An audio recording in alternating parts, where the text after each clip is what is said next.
But many of us are still too embarrassed to seek help. We don't want to be categorized as someone that has a mental disorder, so many of us just keep it in and deal with it on our own terms.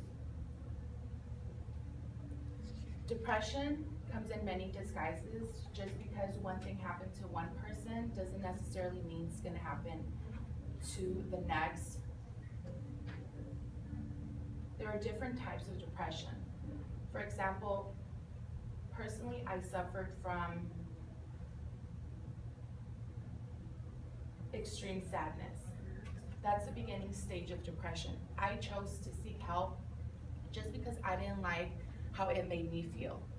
I opted out not to use medication because I didn't see myself going down that path. So I decided to take a more natural approach and decided to keep my mind active. So I started running, I started hiking, I started going to the gym.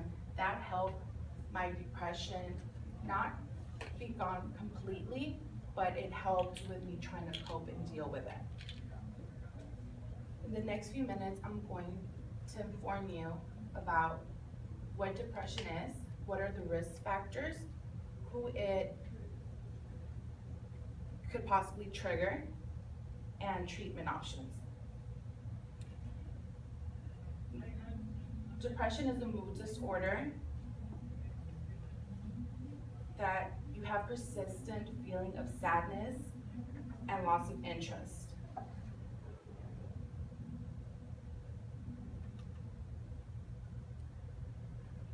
Who's at risk? There are different types of depression. There's extreme sadness, which is what I suffered. There's dysthymia, which is extreme sadness as well, but now that categorizes into sadness, trouble concentrating, fatigue, changes in sleep and eating habits. Now there's also postpartum depression that females get once they give birth. They have the same signs as extreme sadness and dysthymia, but in addition, they also suffer from the fear of hurting their baby or hurting themselves. The last one is clinical depression, which combines all of them with suicidal thoughts. Who's at risk? Depression doesn't discriminate any age,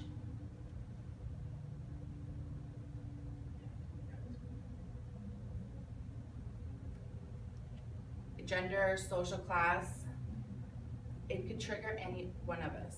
According to the National Alliance of Mental Illness, 1 out of 10 Americans suffer from depression. It triggers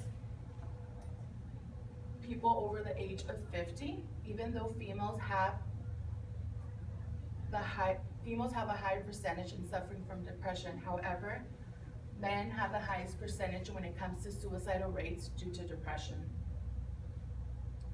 If not treated, this can lead into falling deeper into depression. It can also cause suicide.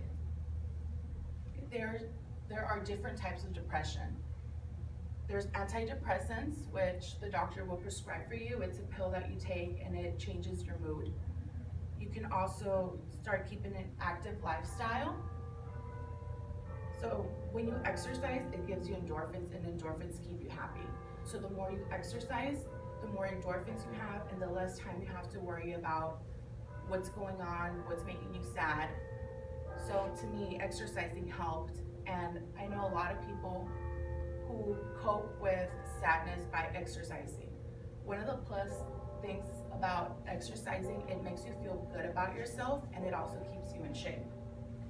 Also, you want to surround yourself with positive people. Positive people tend to be more active, therefore they'll keep you active, and you have no time to worry about your stress or any other thing.